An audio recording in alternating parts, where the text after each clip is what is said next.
So my kilo film is about a man and his dad playing chess against each other, without knowing that this would be the last time that either would ever play against each other. It explores the themes of death and loss and how that's used as a motivator for growth or as an opportunity to spiral yet again into even more loss. And it was really hard to show this all in a film that's 5 minutes long.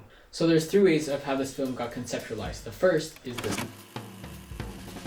the seed of this film is the big match cut where it marks the tonal shift of the entire film where it changes from happy to sad. When I typically create a story, I like to start out with a nice hook, usually through a piece of editing technique or cinematography wise, or even just a twist in the narrative. That twist is when James puts down the chess piece in front of Ed, and then it match cuts to him placing down a flower at Ed's grave here. Ed. Sorry, Ed. And if we mark that out in a timeline, it happens 3/4 of the way there. So from that point on, I need to build out context for how it builds up from there, how the story builds to that point, how the character arcs happen, all the conflicts, and the aftermath, how our characters react to that event. And you really can't talk about loss without having something substantial to lose, you know? You really need that contrast to really, really sell that emotional gut punch to the audience of that scene, which is my second point.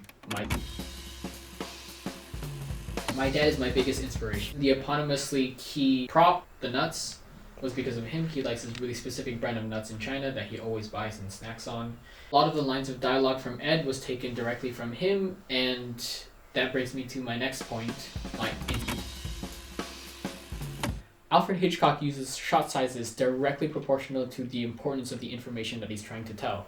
So for example, if I wanted to show the audience something important, then we'd go to a close-up. And I kind of borrowed some of that. Like when he's looking at his watch, it's an extreme close-up to show that he really is waiting for a really long time. I really liked how punchy the dialogues were in The Social Network. So I tried to aim for that level of fast-paced conversation. And that was more of an editing hassle than it is in production. Here we can see that this is an example of a J-cut where we can hear our characters first before we see them. And this is an example of an L-cut where we can still hear our characters even though the video has been cut. So we filmed KG's side where G-Day was being quiet. And then in editing, we do J-cuts and L-cuts so that their voices overlap each other. My film relies heavily on contrast to tell a story. You know, the tonal shift in color grading from warm to cold. It also ties together the first scene where he's buying nuts and the last scene where he is in the graveyard. Yeah, the fast-paced conversation between them versus the slow, methodical pace when he's in the graveyard. I really wanted the audience to connect with our two characters, having humor, making it funny in the film. I wanted that contrast so that the audience expects that same level of fast-paced conversation, but then they're missing it and then stripping all of that away. Yeah, I really made this film because I find it really hard for me to explain my thought process through words.